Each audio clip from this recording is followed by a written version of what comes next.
ಅಜಿತ್ ಹಾಗೂ ಕವಿತಾ ಅಂತ ಇವರ ಮದುವೆಯಾಗಿ 8 ವರ್ಷ ಆದ್ರೂ ಅವರಿಗೆ ಮಕ್ಕಳೇ ಆಗಿರೋದಿಲ್ಲ. ಅಜಿತ್ ನೋಡೋದಕ್ಕೆ ಫಿಟ್ ಆಗಿದ್ರೂ ಕವಿತಾಗೆ ಅವನು ಸಾಕಷ್ಟು ಸುಖನ ಕೊಡೋದಕ್ಕೆ ಆಗ್ತಾ ಇರ್ಲಿಲ್ಲ. ಹಾಗಾಗಿ ಅಪ್ಸೆಟ್ ಆದಂತಹ ಕವಿತಾ ಅಜಿತ್ಗೆ ಮೆಡಿಕಲ್ ಚೆಕಪ್ ಮಾಡಿಸಿಕೊಳ್ಳಿ ಅಂತ ಹಲವು ಬಾರಿ ಹೇಳಿದ್ಲು. ಆತ ಕೇಳೇ ಇರೋದಿಲ್ಲ. ನಂತರ ಒಂದು ದಿನ ಅಜಿತ್ ಸಮೀರ್ ಅನ್ನೋ ಯಂಗ್ ಬಾಯ್ ನನ್ನ ಬಾಡಿಗೆಗೆ ಅಂತ ಮನೆಗೆ ಕರ್ಕೊಂಡು ಬರ್ತಾನೆ. ಆಗ ಆತನನ್ನ ನೋಡಿ ಕವಿತಾಳ ಆಸೆಗಳು ಮುಗಿಲು ಮುಟ್ಟುತ್ತೆ.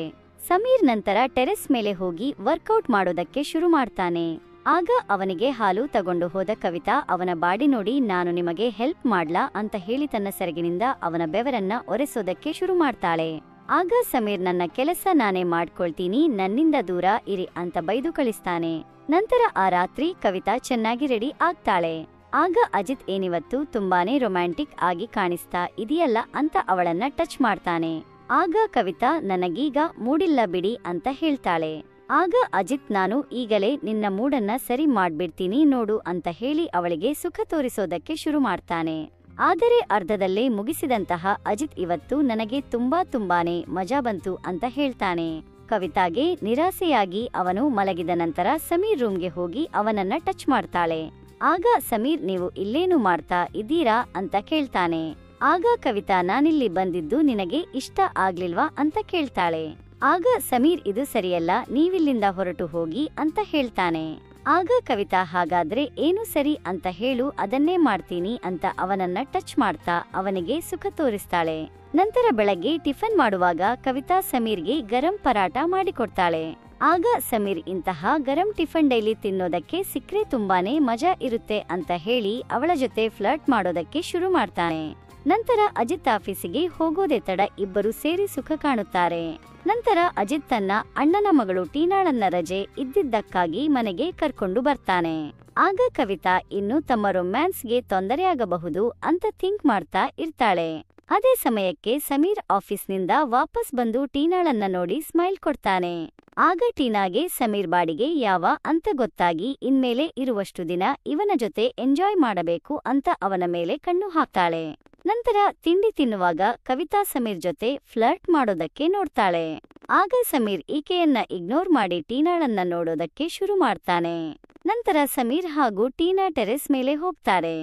ಆಗ ಟೀನಾ ನೀನು ತುಂಬಾನೇ ಫಿಟ್ ಆಗಿದ್ದೀಯಾ, ನಾನು ನಿನ್ನ ಹಾಗೆ ಆಗೋದಿಕ್ಕೆ ಏನ್ ಮಾಡಬೇಕು ಹೇಳು ಅಂತ ಕೇಳ್ತಾಳೆ.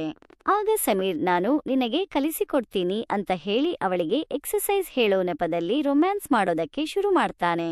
ಆಗ ಕವಿತಾ ಅಲ್ಲಿಗೆ ಬಂದು ಅದನ್ನ ನೋಡಿ ಟೀನಾಳನ್ನ ಬೈದು ಕಳಿಸ್ತಾಳೆ. ಆಗ ಸಮೀರ್ಗೆ ಕೋಪ ಬರುತ್ತೆ. ಕವಿತಾ ಅವನ ಹತ್ರ ಹೋಗಿ ನೀನು ಇದುವರೆಗೂ ನನಗೆ ಒಮ್ಮೆನೂ ಎಕ್ಸರ್ಸೈಸ್ನ ಹೇಳಿಕೊಟ್ಟಿಲ್ವಲ್ಲ ಅಂತ ಕೇಳ್ತಾಳೆ. ಆಗ ಸಮೀರ್ ನಿನಗೆ ಬೆಡ್ ಬಿಟ್ರೆ ಬೇರೆ ಏನು ಗೊತ್ತೇ ಇಲ್ವಲ್ಲ, ಯಾವಾಗ ಹೇಳಿಕೊಡ್ಲಿ ಅಂತ ಕೇಳ್ತಾನೆ.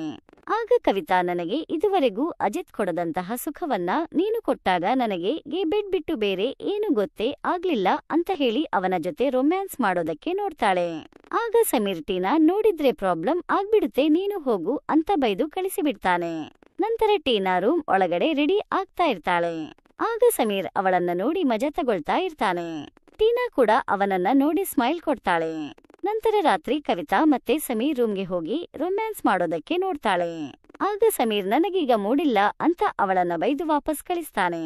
ಮರುದಿನ ಟೀನಾ ಸಮೀರ್ ರೂಮ್ಗೆ ಹೋಗ್ತಾಳೆ. ಆಗ ಕವಿತಾ ಅವಳನ್ನ ನೋಡಿ ಇನ್ಮೇಲೆ ಮತ್ತೇನಾದರೂ ಸಮೀರ್ ಜೊತೆ ಕಾಣಿಸಿಕೊಂಡ್ರೆ ಅಜಿತ್ಗೆ ಎಲ್ಲಾ ವಿಷಯನೂ ಹೇಳ್ಬಿಡ್ತೀನಿ ಅಂತ ಅವಳನ್ನ ಬೈದು ಕಳಿಸಿ ನೀನು ಟೀನಾಗೋಸ್ಕರ ನನ್ನನ್ನ ಇಗ್ನೋರ್ ಮಾಡ್ತಾ ಇದ್ದೀಯಾ, ನನ್ನಲ್ಲಿ ಇಲ್ಲದಿರುವಂತದ್ದು ಅವಳಲ್ಲಿ ಏನಿದೆ, ನಾನು ನಿನಗಾಗಿ ಅವಳಿಗಿಂತ ಜಾಸ್ತಿ ಸುಖ ಕೊಡ್ತೀನಿ ಅಂತ ಸಮೀರ್ಗೆ ಹೇಳ್ತಾಳೆ. ಆಗ ಸಮೀರ್ ಈಗ ನನ್ನ ಮೂಡ್ ಸರಿ ಇಲ್ಲ ಅಂತ ಕವಿತಾಳನ್ನ ಆಚೆ ಹಾಕ್ತಾನೆ. ಮರುದಿನ ಅಜಿತ್ ಟೀನಾ ಜೊತೆ ಟೈಮ್ ಸ್ಪೆಂಡ್ ಮಾಡೋದಕ್ಕೆ 3 ದಿನ ಲೀವ್ ಹಾಕಿ ಇನ್ಮೇಲೆ ನಾವಿಬ್ಬರು 3 ದಿನ ಮನೆಯಲ್ಲಿನೇ ಎಂಜಾಯ್ ಮಾಡೋಣ ಅಂತ ಟೀನಾಗೆ ಹೇಳ್ತಾನೆ. ಆಗ ಕವಿತಾ ಮನೆಯಲ್ಲಿ ಏನಿದೆ ಎಂಜಾಯ್ ಮಾಡೋಕೆ, ನೀವು ಟೀನಾಳನ್ನ ಹೊರಗಡೆ ಕರ್ಕೊಂಡು ಹೋಗಿ ಸುತ್ತಾಡಿಕೊಂಡು ಬನ್ನಿ ಅಂತ ಅಜಿತ್ಗೆ ಹೇಳ್ತಾಳೆ. ಆಗ ಅಜಿತ್ ಇಲ್ಲ ನಾವು ಮನೆಯಲ್ಲಿನೇ ಗೇಮ್ ಆಡ್ತೀವಿ ಅಂತ ಅಲ್ಲಿ ಆಡೋದಕ್ಕೆ ಶುರು ಮಾಡ್ತಾರೆ. ನಂತರ ರಾತ್ರಿ ಕವಿತಾ ಸಮೀರ್ನ ಬೆಡ್ರೂಮ್ಗೆ ಹೋಗಿ ಅವನ ಜೊತೆ ಸುಖ ಕಾಣುತ್ತಾಳೆ. ಆಗ ಟೀನಾ ಅದೆಲ್ಲವನ್ನು ನೋಡಿ ಮರುದಿನ ನನಗೆ ಸಮೀರ್ನಿಂದ ದೂರ ಇರು ಅಂತ ಹೇಳಿ ನೀವೇ ಅವನ ಜೊತೆ ರೊಮ್ಯಾನ್ಸ್ ಮಾಡ್ತಾ ಇದ್ದೀರಲ್ಲ, ಮದುವೆಯಾಗಿ ಇಂತಹ ಕೆಲಸ ಮಾಡೋದಕ್ಕೆ ನಿಮಗೆ ನಾಚಿಕೆ ಆಗೋದಿಲ್ವಾ? ಇನ್ಮೇಲೆ ನನ್ನ ಹಾಗೂ ಸಮೀರ್ ಮಧ್ಯೆ ಬಂದ್ರೆ ನಾನು ಎಲ್ಲಾ ವಿಷಯವನ್ನ ಚಿಕ್ಕಪ್ಪನಿಗೆ ಹೇಳ್ಬಿಡ್ತೀನಿ ಅಂತ ಕವಿತಾಳನ್ನ ಬೈದು ಸಮೀರ್ ಹತ್ರ ಹೋಗಿ ಸುಖ ಕಾಣುತ್ತಾಳೆ. ಆಗ ಕವಿತಾ ನಂತರ ಸಮೀರ್ ಹತ್ರ ಹೋಗಿ ನನಗೆ ನೀನು ಬೇಕು, ನಾನು ನಿನಗೆ ಟೀನಾಗಿಂತ ಜಾಸ್ತಿ ಸುಖ ಕೊಡ್ತೀನಿ, ಪ್ಲೀಸ್ ಟೀನಾಗೋಸ್ಕರ ನನ್ನನ್ನ ದೂರ ಮಾಡಬೇಡ ಅಂತ ಸಮೀರ್ ಹತ್ರ ರಿಕ್ವೆಸ್ಟ್ ಮಾಡ್ಕೊಳ್ತಾಳೆ. ಆಗ ಸಮೀರ್ ನನಗೆ ಟೀನಾ ಬೇಕು, ನೀನು ಬೇಡ ಅಂತ ಕವಿತಾಳನ್ನ ಬೈದು ಕಳಿಸಿಬಿಡ್ತಾನೆ. ನಂತರ ಕವಿತಾ ನೀನು ನನಗೆ ಸಿಗದೆ ಇದ್ರೆ ಟೀನಾಗೂ ಸಿಗಬಾರದು ಅಂತ ಮರುದಿನ ಸಮೀರ್ನ ಹೆಂಡತಿ ಪ್ರಿಯಾಳನ್ನ ಮನೆಗೆ ಕರೆದುಕೊಂಡು ಬರ್ತಾಳೆ. ಆಗ ಸಮೀರ್ ಹಾಗೂ ಟೀನಾ ಶಾಕ್ ಆಗ್ತಾರೆ. ಪ್ರಿಯಾ ಸಮೀರ್ ನನ್ನ ಒಳಗಡೆ ಕರ್ಕೊಂಡು ಹೋಗಿ ಸುಖಕೊಂಡು ಇನ್ಮೇಲೆ ನಾನು ನಿನ್ನ ಜೊತೆನಲ್ಲಿ ಇರ್ತೀನಿ ಅಂತ ಹೇಳ್ಬಿಡ್ತಾಳೆ. ಆಗ ಟೀನಾ ಅಪ್ಸೆಟ್ ಆಗೋಗ್ತಾಳೆ. ಮರುದಿನ ಪ್ರಿಯಾ ದೇವಸ್ಥಾನಕ್ಕೆ ಹೋಗೋಣ ಬಾ ಅಂತ ಸಮೀರ್ ನನ್ನ ಕರೀತಾಳೆ. ಆಗ ಸಮೀರ್ ಕವಿತಾಳನ್ನ ಪ್ರಿಯಾ ಜೊತೆ ಕಳಿಸಿ ಟೀನಾ ಜೊತೆ ಸುಖ ಕಾಣುತ್ತಾನೆ. ಆಗ ಟೀನಾ ನೀನೇನು ಪ್ರಿಯಾ ಜೊತೆ ಫುಲ್ ಜೋಶ್ನಲ್ಲಿ ಇದ್ದೀಯಲ್ಲ ಅಂತ ಕೇಳ್ತಾಳೆ. ಆಗ ಸಮೀರ್ ಪ್ರಿಯಾ ನನ್ನ ಹೆಂಡತಿ, ಅವಳಿಗೆ ನಾನು ಇಲ್ಲ ಅಂತ ಹೇಳೋದಕ್ಕೆ ಆಗೋದಿಲ್ಲ ಅಂತ ಹೇಳ್ತಾನೆ. ಆಗ ಟೀನಾ ನೀನು ನನ್ನನ್ನ ಇಷ್ಟಪಡ್ತೀಯ ತಾನೇ, ಹಾಗಿದ್ರೆ ಬೇಗನೆ ಪ್ರಿಯಾಳನ್ನ ವಾಪಸ್ ಕಳಿಸು ಅಂತ ಹೇಳ್ಬಿಡ್ತಾಳೆ. ಈ ಕಡೆ ಕವಿತಾ ಬೆಳಗ್ಗೆ ನೀವಿಬ್ಬರೂ ನನ್ನನ್ನ ಪ್ರಿಯಾ ಜೊತೆ ಆಚೆ ಕಳಿಸಿ ರೊಮ್ಯಾನ್ಸ್ ಮಾಡ್ತಾ ಇದ್ರಿ ಅಲ್ವಾ, ನಾನು ನಿಮಗೆ ಬುದ್ಧಿ ಕಲಿಸದೆ ಬಿಡೋದೇ ಇಲ್ಲ ಅಂತ ಸಮೀರ್ ಹಾಗೂ ಟೀನಾ ಮೇಲೆ ಕೋಪ ಮಾಡ್ಕೊಳ್ತಾಳೆ. ಮರುದಿನ ಅಜಿತ್ ಮನೆಗೆ ಶಾಪಿಂಗ್ ಮಾಡು ಅಂತ ಕವಿತಾಗೆ ಹಣ ಕೊಟ್ಟು ಹೋಗ್ತಾನೆ. ಆಗ ಕವಿತಾ ನಿನಗೆ ಸಿಟಿಯೆಲ್ಲ ತೋರಿಸ್ತೀನಿ ಅಂತ ಪ್ರಿಯಾಳನ್ನ ತನ್ನ ಜೊತೆ ಆಚೆ ಕರ್ಕೊಂಡು ಹೋಗ್ತಾಳೆ. ಆಗ ಖುಷಿಯಾದ ಸಮೀರ್ ಹಾಗೂ ಟೀನಾ ಬೆಡ್ರೂಮ್ಗೆ ಹೋಗಿ ರೊಮ್ಯಾನ್ಸ್ ಮಾಡೋದಕ್ಕೆ ಶುರು ಮಾಡ್ತಾರೆ. ನಂತರ ಕವಿತಾ ತಾನು ಫೋನ್ನ ಮನೆಯಲ್ಲೇನೆ ಬಿಟ್ಟು ಬಂದ್ಬಿಟ್ಟೆ ಅಂತ ಪ್ರಿಯಾ ಜೊತೆ ವಾಪಸ್ ಮನೆಗೆ ಬಂದು ಸಮೀರ್ ಅವರ ರೂಮ್ ಏನೋ ಸದ್ದಾಗ್ತಾ ಇದೆಯಲ್ಲ ಅಂತ ಹೇಳಿ ಪ್ರಿಯಾಳನ್ನ ಸಮೀರ್ ರೂಮ್ಗೆ ಕರ್ಕೊಂಡು ಹೋಗ್ತಾಳೆ. ಆಗ ಪ್ರಿಯಾ ಸಮೀರ್ ಹಾಗೂ ಟೀನಾಳನ್ನ ಏಕಾಂತದಲ್ಲಿ ನೋಡಿ ಶಾಕ್ ಆಗಿ ಸಮೀರ್ ನನ್ನ ಹೊಡೆದು ನೀನು ನನಗೆ ಎಷ್ಟು ದೊಡ್ಡ ಮೋಸ ಮಾಡಿಬಿಟ್ಟೆ, ನೀನೇನಾದರೂ ಇವತ್ತು ಮತ್ತು ನೈಟ್ ಮನೆಗೆ ವಾಪಸ್ ಬರದೇ ಹೋದ್ರೆ ಸರಿ ಇರೋದಿಲ್ಲ ಅಂತ ಸಮೀರ್ ನನ್ನ ಬೈದು ವಾಪಸ್ ತನ್ನ ಊರಿಗೆ ಹೊರಟು ಹೋಗ್ತಾಳೆ. ನಂತರ ಅಜಿತ್ ಮನೆಗೆ ಬಂದು ಪ್ರಿಯಾ ಅವರಲ್ಲಿ ಕಾಣಿಸ್ತಾನೆ ಇಲ್ಲ ಅಂತ ಕವಿತಾಳನ್ನ ಕೇಳ್ತಾನೆ. ಆಗ ಕವಿತಾ ಪ್ರಿಯಾ ವಾಪಸ್ ಊರಿಗೆ ಹೋದಲು ಅಂತ ಹೇಳ್ಬಿಡ್ತಾಳೆ. ನಂತರ ನೈಟ್ ಟೀ ಮತ್ತೆ ಸಮೀರ್ ರೂಮ್ಗೆ ಹೋಗಿ ರೊಮ್ಯಾನ್ಸ್ ಮಾಡೋದಕ್ಕೆ ಶುರು ಮಾಡ್ತಾಳೆ. ಆಗ ಅದನ್ನ ನೋಡಿದಂತಹ ಕವಿತಾ ಅಜಿತ್ಗೆ ವಿಷಯ ತಿಳಿಸಿ ಸಮೀರ್ ರೂಮ್ಗೆ ಕರ್ಕೊಂಡು ಹೋಗ್ತಾಳೆ. ಆಗ ಅಜಿತ್ ನನ್ನ ನೋಡಿ ಶಾಕ್ ಆದಂತಹ ಟೀನಾ ಸಮೀರ್ ನನ್ನ ಸ್ನಾನ ಮಾಡುವಾಗ ವಿಡಿಯೋ ಮಾಡಿಕೊಂಡು ನನ್ನನ್ನ ಬ್ಲಾಕ್ ಮೇಲ್ ಮಾಡ್ತಾ ಇದ್ದ, ಹಾಗಾಗಿ ನಾನು ಇಲ್ಲಿಗೆ ಬಂದು ಪ್ಲೀಸ್ ನನ್ನನ್ನ ಕಾಪಾಡಿ ಅಂತ ಅಜಿತ್ಗೆ ಹೇಳ್ತಾಳೆ.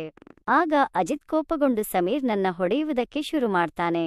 ಆಗ ಸಮೀರ್ ಇಲ್ಲ ಟೀನಾ ಸುಳ್ಳು ಹೇಳ್ತಿದ್ದಾಳೆ, ಇವಳಾಗೇನೆ ಇಲ್ಲಿಗೆ ಬಂದಿದ್ಲು, ಬೇಕಾದರೆ ಕವಿತಾ ಅವರನ್ನ ಕೇಳಿ ಅಂತ ಹೇಳ್ಬಿಡ್ತಾನೆ. ಆಗ ಹೆದರಿಕೊಂಡಂತಹ ಕವಿತಾ ಟೀನಾ ಜೊತೆ ಸೇರಿ ಇಲ್ಲ ಸಮೀರ್ ನಿಜವಾಗಿಯೂ ಟೀನಾಳನ್ನ ಬ್ಲಾಕ್ ಮೇಲ್ ಮಾಡ್ತಾ ಇದ್ದ ಅಂತ ಅಜಿತ್ ಹೇಳ್ತಾಳೆ. ಆಗ ಮತ್ತಷ್ಟು ಕೋಪಗೊಂಡ ಅಜಿತ್ ಸಮೀರ್ ನನ್ನ ಹೊಡೆದು ಆಚೆ ಆಗ್ತಾನೆ. ನಂತರ ಟೀನಾಳನ್ನ ಊರಿಗೆ ಕಳಿಸ್ತಾನೆ. ಆದ್ರೆ ಕವಿತಾ ಮಾತ್ರ ತನ್ನ ಬುದ್ಧಿ ಬಿಡದೆ ಇನ್ನೊಬ್ಬ ಹುಡುಗನನ್ನ ಹುಡುಕೋದಕ್ಕೆ ಶುರು ಮಾಡ್ತಾಳೆ. ಇದಾದ ನಂತರ ಕವಿತಾ ತನ್ನ ನೆರೆಹೊರೆಯವನಾದ ರಾಕೇಶ್ ಎಂಬ ಯುವಕನ ಮೇಲೆ ಕಣ್ಣಿಡುತ್ತಾಳೆ. ರಾಕೇಶ್ ಜಿಮ್ನಲ್ಲಿ ತರಬೇತುದಾರನಾಗಿದ್ದು ಆಕರ್ಷಕ ವ್ಯಕ್ತಿತ್ವವನ್ನು ಹೊಂದಿದ್ದನು. ಕವಿತಾ ಪ್ರತಿದಿನ ಜಿಮ್ಗೆ ಹೋಗಲು ಪ್ರಾರಂಭಿಸುತ್ತಾಳೆ. ರಾಕೇಶ್ನ ಗಮನ ಸೆಳೆಯಲು ಪ್ರಯತ್ನಿಸುತ್ತಾಳೆ. ರಾಕೇಶ್ ಕವಿತಾಳ ಆಸಕ್ತಿಯನ್ನು ಗಮನಿಸಿ ಅವಳೊಂದಿಗೆ ಫ್ಲರ್ಟ್ ಮಾಡಲು ಪ್ರಾರಂಭಿಸುತ್ತಾನೆ. ಒಂದು ದಿನ ಕವಿತಾ ರಾಕೇಶ್ನನ್ನು ತನ್ನ ಮನೆಗೆ ಊಟಕ್ಕೆ ಆಹ್ವಾನಿಸುತ್ತಾಳೆ. ಅಜಿತ್ ಆಫೀಸ್ಗೆ ಹೋದ ನಂತರ ರಾಕೇಶ್ ಬರುತ್ತಾನೆ. ಕವಿತಾ ಅವನಿಗೆ ರುಚಿಕರವಾದ ಭೋಜನವನ್ನು ತಯಾರಿಸುತ್ತಾಳೆ. ಊಟದ ಸಮಯದಲ್ಲಿ ಕವಿತಾ ರಾಕೇಶ್ನೊಂದಿಗೆ ತನ್ನ ವೈವಾಹಿಕ ಜೀವನದ ಬಗ್ಗೆ ಮಾತನಾಡುತ್ತಾಳೆ. ಅಜಿತ್ನಿಂದ ತನಗೆ ತೃಪ್ತಿ ಸಿಗುತ್ತಿಲ್ಲ ಎಂದು ಹೇಳುತ್ತಾಳೆ. ರಾಕೇಶ್ ಕವಿತಾಳನ್ನು ಸಂತೈಸುತ್ತಾನೆ ಮತ್ತು ಅವಳನ್ನು ಆಕರ್ಷಿಸಲು ಪ್ರಯತ್ನಿಸುತ್ತಾನೆ. ಅವರು ಹತ್ತಿರವಾಗುತ್ತಿದ್ದಂತೆ ಕವಿತಾ ರಾಕೇಶ್ನನ್ನು ಚುಂಬಿಸಲು ಪ್ರಾರಂಭಿಸುತ್ತಾಳೆ. ರಾಕೇಶ್ ಪ್ರತಿಕ್ರಿಯಿಸುತ್ತಾನೆ ಮತ್ತು ಅವರಿಬ್ಬರೂ ದೈಹಿಕ ಸಂಬಂಧವನ್ನು ಬೆಳೆಸುತ್ತಾರೆ. ಆ ಕ್ಷಣದಿಂದ ಕವಿತಾ ಮತ್ತು ರಾಕೇಶ್ ನಿಯಮಿತವಾಗಿ ಭೇಟಿಯಾಗಲು ಪ್ರಾರಂಭಿಸುತ್ತಾರೆ. ಕವಿತಾ ರಾಕೇಶ್ನೊಂದಿಗೆ ಸಮಯ ಕಳೆಯುವುದನ್ನು ಆನಂದಿಸುತ್ತಾಳೆ ಮತ್ತು ಅಜಿತ್ನನ್ನು ಸಂಪೂರ್ಣವಾಗಿ ಮರೆಯುತ್ತಾಳೆ. ಒಂದು ದಿನ ಅಜಿತ್ ಮನೆಗೆ ಬೇಗನೆ ಬರುತ್ತಾನೆ. ಅವನು ಕವಿತಾ ಮತ್ತು ರಾಕೇಶ್ನನ್ನು ಒಟ್ಟಿಗೆ ನೋಡುತ್ತಾನೆ. ಕೋಪಗೊಂಡ ಅಜಿತ್ ರಾಕೇಶ್ನನ್ನು ಹೊಡೆಯಲು ಪ್ರಾರಂಭಿಸುತ್ತಾನೆ.